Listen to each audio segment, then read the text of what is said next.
நடிகர் மாதவன், கிரிக்கெட் வீரர் ரோஹித் சர்மா உள்ளிட்ட பல துறைகளில் சாதனை படைத்தவர்களுக்கு ஒன்றிய அரசு பத்மஸ்ரீ விருது அறிவித்துள்ளது.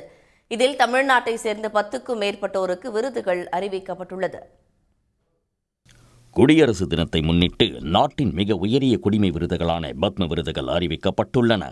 கலை, விளையாட்டு, சமூக சேவை உள்ளிட்ட பல்வேறு துறைகளில் சாதனை படைத்தவர்களுக்கு பத்ம விபூஷன், பத்மபூஷன், பத்மஸ்ரீ என 3 பிரிவுகளின் கீழ் பத்ம விருது வழங்கப்படுகின்றது. அதன்படி 2026ஆம் ஆண்டுக்கான பத்மஸ்ரீ விருதுகளை ஒன்றிய அரசு அறிவித்துள்ளது.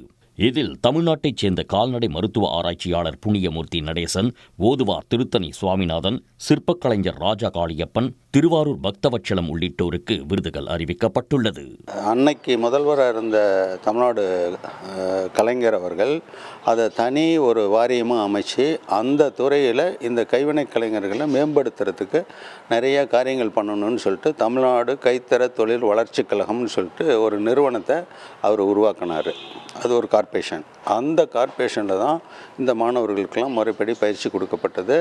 அந்த மாணவர்கள் மூலமாக அந்த பயிற்சியில் தான் நான் மாணவராக சேர்ந்து எனக்கு மாநில விருது, தேசிய விருது, டாக்டரேட்டு, உலக அளவில் விருது, இன்றைக்கி இந்த பத்மஸ்ரீ விருது கிடைச்சிருக்குது. அப்படிங்கிறதுக்கு அதை நான் எடுத்துக்காட்டாக சொல்ல விரும்புகிறேன். நான் 100 ஓதுவார்களுக்கு மேல் எனக்கு நன்றி சொன்னார்கள். அதற்கு காரணம் திருமுறை நம்மை காப்பாற்றும் என்ற ஒரு நம்பிக்கை வேண்டும். ஞானசம்பந்தர் வாக்கின்படி ஒரு நெறிய மனம் வைத்து அது உணர வேண்டும். பாடல்களை உணர்ந்து பாட வேண்டும், இசையோடு பாட வேண்டும். அது நாங்கள் பாடுகின்றவர்களுக்கும் கேட்பவர்களுக்கும் அந்த பெரும்பகுதி புண்ணியம் உண்டு என்று நம்முடைய அருளாளர்கள் பாடியிருப்பது விரும்பத்தக்கதாக அமைந்திருக்கின்றது. அதேபோல் மறைந்த ஓவியர் நீலகிரி ஆர். கிருஷ்ணனுக்கும் பத்மஸ்ரீ விருது அறிவிக்கப்பட்டதற்கு அவரது குடும்பத்தினர் மகிழ்ச்சி தெரிவித்துள்ளனர். 3000 வருஷத்துக்கு முன்னாடி செஞ்ச பெயிண்டிங்க அவர் தாத்தாக்கிட்ட இருந்து இவர் கற்றுக்கிட்டு பாறைங்களில், அப்புறம் செவுத்தில், இப்போ துணிகள்லாம் பண்ணிகிட்டு இருந்தார். ஆலங்குச்சி விழுதெல்லாம் தான் ப்ரஷ் தயாரித்து பண்ணிகிட்டு இருந்தார். பண்ணாங்க. அப்புறம் ஒரு மேம் வந்து நம்ம இதில் வெளியில் கொண்டு வரலாம் இது அப்படின்னு சொல்லிட்டு பப்ளிசிட்டி ஆனார். அதேபோல் கர்நாடக இசை சகோதரிகளான காயத்ரி பாலசுப்ரமணியன் மற்றும் ரஞ்சனி பாலசுப்ரமணியன், எம்ஜிஆர் அமைச்சரவையில் சுகாதாரத்துறை அமைச்சராக இருந்த HV ஹண்டே, வீரப்பனை என்கவுண்டர் செய்த சிறப்பு படையின் தலைவராக இருந்த முன்னாள் IPS அதிகாரி விஜயகுமார் மற்றும் நடிகர் மாதவன் உள்ளிட்டோருக்கும் பத்மஸ்ரீ விருது வழங்கப்பட உள்ளது. அது மட்டுமில்லாமல் எழுத்தாளர் சிவசங்கரி, IIT மெட்ராஸின் இயக்குனர் காமகோட்டி ஆகியோருக்கு பத்மஸ்ரீ விருது அறிவிக்கப்பட்டுள்ளது.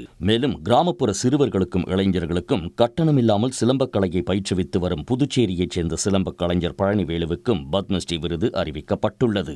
எனக்கு கலையில் அதிகமாக ஆர்வமாக நான் இந்த கலையில் மாணவர்களுக்கு இலவசமாக கற்றுக் கொடுக்க ஆரம்பித்தேன் ஒரு வில்லேஜ்லேயும்.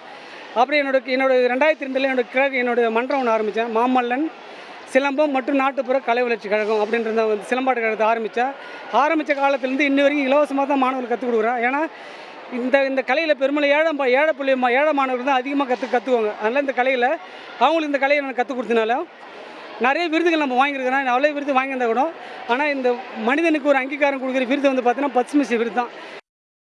இதனிடையே இந்திய அணியின் முன்னாள் கேப்டன் ரோஹித் சர்மாவிற்கும் பத்மஸ்ரீ விருது அறிவிக்கப்பட்டுள்ளது.